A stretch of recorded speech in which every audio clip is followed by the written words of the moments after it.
মুখ্যমন্ত্ৰী সৰ্বানন্দ সোণোৱালে নিৰ্দেশ প্ৰদান কৰিছিল জলসম্পদ বিভাগক যিসমূহ ভগ্ন মথাউৰি আছিল সেই ভগ্ন মথাউৰিসমূহ সোনকালে নিৰ্মাণ কৰিব লাগে। কিন্তু এতিয়া বাৰিষাৰ বতৰ সমগ্ৰ ৰাজ্যত এতিয়া বানে চলাইছে তাণ্ডৱ। ঠিক তেনে সময়তে আচলতে চৰাইদেউ জিলাৰ নিজ খালৈগুগুৰা পঞ্চায়তৰ উৰিয়া ঘাটৰ যি এটা মথাউৰিত মই উপস্থিত আছোঁ বৰ্তমান। কেমেৰা পাৰ্চন আছে, সামগ্ৰিক মই দৃশ্য মই দেখাবলৈ অনুৰোধ কৰিছোঁ। এইটো হৈছে চৰাইদেউ আৰু শিৱসাগৰ জিলাৰ অবিভক্ত অঞ্চল উৰিয়া ঘাটৰ নিজ খালৈগুগুৰা পঞ্চায়তৰ এই যিহেতু মথাউৰি আচলতে এই মথাউৰিটো ইতিমধ্যে আচলতে মথাউৰি আধা অংশ পানীত জাহ গৈছে। আচলতে এই দেখিছে আচলতে কেমেৰা পাৰ্চনে দেখাইছে সামগ্ৰিক দৃশ্য। আৰু এনেধৰণে আচলতে এইসমূহ ৰাইজে এই বিপদ সম্পন্নভাৱে আচলতে তেওঁলোকে জীৱন অতিবাহিত কৰিছে বৰ্তমানৰ সময়ত। কিন্তু মাহমৰা সমষ্টিৰ বিধায়ক নৱনিৰ্বাচিত বিধায়ক যোগেন মোহনৰ গৃহ সমষ্টিৰ আচলতে এইটো মথাউৰি নিম্ন মানদণ্ডৰে সামগ্ৰীৰে নিৰ্মাণ কৰিছে মথাউৰি নিৰ্মাণৰ কাম। আৰু মাত্ৰ কেইডালমান বাঁহৰ খুঁটাৰে আচলতে নিৰ্মাণ কৰিছে মথাউৰি, যাৰ বাবে আতংকিত হৈছে গঞাৰ ৰাইজ। আৰু ইতিমধ্যে আচলতে দেখিছে এইসকল গঞা ৰাইজ উপস্থিত হৈছে এই মথাউৰিৰ ওপৰত। আৰু বিপদ আচলতে এনেকুৱা ভয়ংকৰ সন্মুখীন হৈছে বৰ্তমানৰ সময়ত। এই যিটো মথাউৰিটোৱে আচলতে বিপদ কঢ়িয়াই আনিছে। এই মথাউৰিটো যদি ভাগি যায় সমগ্ৰ বকতা অঞ্চল আৰু শিৱসাগৰ জিলা এইবোৰ সম্পূৰ্ণৰূপে ডুব যাব, যাৰ বাবে আচলতে ৰাইজে এক ভয়ংকৰ মুহূৰ্তত এই সময় কটাবলগীয়া হৈছে বৰ্তমানৰ সময়ত।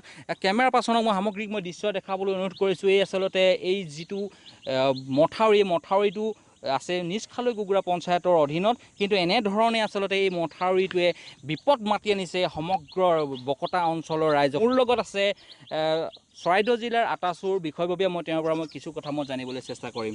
যিটো খৰালি সময় যদি আমি চাওঁ, এই যিটো আপোনাৰ উৰিয়া ঘাট আৰু আপোনাৰ গৰিয়াগাঁও সংযোগী যি মথাউৰি আছে, এই মথাউৰিটো তেওঁলোকে নিৰ্মাণ কৰিব পাৰিলেহেঁতেন। কিন্তু আজি তেওঁলোকে সেই সময়তে খৰালি সময়তে নিৰ্মাণ নকৰাৰ ফলত আজি বকতা মৌজাৰ কাৰণে হওক খালৈগুগুৰা মৌজাৰ কাৰণে দুটা মৌজাৰ কাৰণে এটা দুখন জিলা চৰাইদেউ আৰু শিৱসাগৰ জিলাৰ কাৰণে বৃহত্তৰ অঞ্চল ৰাইজৰ কাৰণে আজি দুৰ্যোগ নামি আহিছে। আৰু সেইকাৰণে আমি চৰকাৰক এটা কথা ক'ব বিচাৰিছোঁ যে আপোনালোকে অনতি পলমে আপোনালোকে এই মথাউৰিটো নিৰ্মাণ কৰক, সুব্যৱস্থা কৰক, আপোনাৰ বৈজ্ঞানিক পদ্ধতিৰে আপোনালোকে ব্যৱস্থা কৰক। এটা অতিকৈ দুখৰ বিষয়, আজি অসমৰ বানপানী, অসমৰ গৰাখহনীয়া ব্যৱস্থাটো আজিলৈকে কোনো বিজ্ঞানসন্মতভাৱে আজি বিশ্লেষণ নহ'ল। আজি দুৰ্যোগ ব্যৱস্থাপনা বিভাগ আছে, আজি অসম চৰকাৰৰ জলসম্পদ বিভাগ আছে, এই বিভাগকেইটা শুই আছে নেকি, গভীৰ নিদ্ৰাত আছে নেকি? আপোনালোকে অতি সোনকালে আহি বৃহত্তৰ ৰাইজৰ স্বাৰ্থত এই মথাউৰিটো অতি সোনকালে নিৰ্মাণ কৰক। আৰু আমি সজোৰে আপোনাৰ দাবী জনাইছোঁ যে আপোনালোকে ৰাইজৰ জীৱনক ৰক্ষা কৰক। অন্যথা আমি টাইম ছাত্ৰ সন্থাই ইয়াৰ বিপক্ষে আমি আন্দোলন কাৰ্যসূচী গ্ৰহণ কৰিবলৈ বাধ্য হ'ম। কিন্তু এই যিটো মথাউৰি ইতিমধ্যে আচলতে মথাউৰিটো সম্পূৰ্ণ খহি গৈছে গৰাখহনীয়া, আৰু যাৰ কোন মুহূৰ্তত আচলতে মথাউৰি খহি বা এইফালেদি পানী সোমাই যি ক্ষতিগ্ৰস্ত কৰিব ৰাইজক। কিন্তু তেনে সময়তে এটা পঞ্চায়তৰ প্ৰতিনিধিয়ে আচলতে নিৰ্মাণ কৰিছে, বাঁহৰ খুঁটাৰে নিৰ্মাণ কৰিছে। এক লাজ লগা বিষয়। কি ক'ব গোটেই বিষয়টো? আচলতে অতিকৈ গুৰুত্বপূৰ্ণ বিষয় যে এই মুহূৰ্তত মথাউৰিটোৰ পৰা ছিগি যাওঁ অৱস্থা হৈছে, এই সময়তে যিটো গোজ দিছে, বাঁহৰ গোজ দিছে আৰু আপোনাৰ বস্তা কেইটামান দিছে, অতিকৈ অপ্ৰাসংগিক কথা। আৰু আমি বিভাগক আমি আগতে কৈছোঁ যে আপোনালোকে এই যিটো মথাউৰিটো আপোনালোকে এটা বিজ্ঞানসন্মতভাৱে ব্যৱস্থা গ্ৰহণ কৰক। ব্যৱস্থা গ্ৰহণ কৰি আপোনালোকে মথাউৰিটো সংৰক্ষণ কৰক বা এই অঞ্চলৰ ৰাইজক আপোনালোকে উপকৃত কৰক। কিন্তু এই মুহূৰ্তত একেবাৰে শেষৰ মুহূৰ্তত তেওঁলোকে গোজ কেইটামান দি ইয়াত বা বস্তা কেইটামান পেলাই তেওঁলোকে বিভাগীয় দায়িত্ব সামৰিছে, অতিকৈ পালমৰা কাম। আমি চৰকাৰক কৈছোঁ আপোনালোকে ৰাইজৰ আৱেগ অনুভূতিক আপোনালোকে গুৰুত্ব দিয়ক, আপোনালোকে গুৰুত্ব অতি সোনকালে প্ৰদান কৰক। আৰু এটা প্ৰশ্ন, যিহেতু নেকি মাহমৰাৰ নৱনিৰ্বাচিত মন্ত্ৰী যোগেন মোহন ডাঙৰীয়াৰ আচলতে গৃহ এই সমষ্টি, আৰু আচলতে তেওঁৰ নিজৰ পঞ্চায়ত নিজ সমষ্টিৰ পঞ্চায়ত, আৰু এই পঞ্চায়তৰ আণ্ডাৰতে তেওঁ পৰে। কিন্তু তেনেধৰণৰ এই যি মন্ত্ৰী, যিহেতু নেকি তেওঁ এগৰাকী মন্ত্ৰী আচলতে সমষ্টিত এনেধৰণৰ ঘটনা হৈছে, কি ক'ব গোটেই বিষয়টো? আচলতে তেওঁ নৱনিৰ্বাচিত মন্ত্ৰী, তেখেতৰ নিজৰ পঞ্চায়ত, নিজৰ এইটো গৃহ সমষ্টি। আমি তেওঁলোকক এটা বাৰম্বাৰ এই অঞ্চলৰ ৰাইজৰ লগতে আমি দল সংগঠন বাৰম্বাৰ তেওঁলোকক আমি দাবী জনাইছোঁ বিগত সময়ত যে আপোনালোকে এই পথছোৱা নিৰ্মাণ কৰিব। বিগত সময়ত বাৰম্বাৰ দাবী অহা জনা স্বত্তেও তেওঁলোকে আজি নিৰ্মাণ নকৰিলে। অৰ্থাৎ এটা কথা ক'ব বিচাৰিছোঁ যে তেখেতে যি দুৰ্যোগ ব্যৱস্থাপনা তেওঁৰ লগত আছে, যিটো বিভাগ আছে, যোগেন মোহন ডাঙৰীয়া যি বিভাগ আছে, তেওঁ আচলতে এক প্ৰকাৰ ব্যৰ্থ হৈছে, সম্পূৰ্ণৰূপে তেওঁ ব্যৰ্থ হৈছে।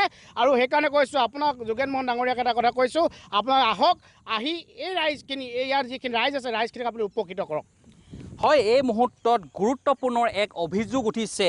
ইতিমধ্যেই টাই হোম ছাত্ৰ সন্থাৰ বিষয়ববীয়াই জানিবলৈ দিছে সম্পূৰ্ণৰূপে মাহমৰাৰ যি নৱনিৰ্বাচিত মন্ত্ৰী যোগেন মহন ব্যৰ্থ হৈছে বুলি এই মুহূৰ্তত কৈছে। মই কৈছোঁ তেওঁৰ গৃহ জিলাত মই উপস্থিত আছোঁ আৰু গৃহ জিলাৰ আচলতে ৰাইজে বিনিদ্ৰ ৰজনী বৰ্তমানৰ সময়ত কটাইছে। ইয়াৰ ৰাইজ আছে, স্থানীয় ৰাইজ যথেষ্ট সংখ্যক আৰু তেওঁলোকৰ আচলতে এই কিনাৰতে তেওঁলোকৰ বাসগৃহসমূহ আৰু ইতিমধ্যে আচলতে এক ভয়ংকৰ সময়ত মই তেওঁলোকৰ পৰা মই কিছু কথা জানিম। আপোনাৰ ঘৰটো কোনটো, পিছফালে আছে নেকি? মোৰ ঘৰটো অলপমান আগত আছে, আগলৈ আছে, যিহেতু নেকি আপোনালোকৰ এই অঞ্চলটো এই মথাউৰিটো ইতিমধ্যে ভয়ংকৰ বিপদৰ সন্মুখীনত আছে। কিন্তু কি ক'ব, আপোনালোকক কেনেধৰণৰ নিৰাপত্তা দিবলৈ বৰ্তমান ব্যৱস্থা গ্ৰহণ কৰিছে চৰকাৰে?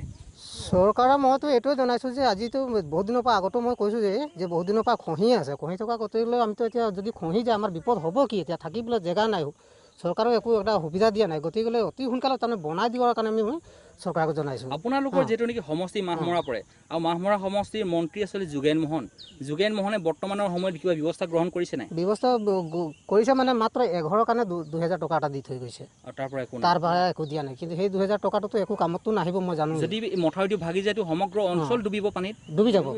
মাত্ৰ 2000 টকা দিয়ে দায়িত্ব সামৰিছে। মাত্ৰ এঘৰৰ কাৰণেহে দিছে।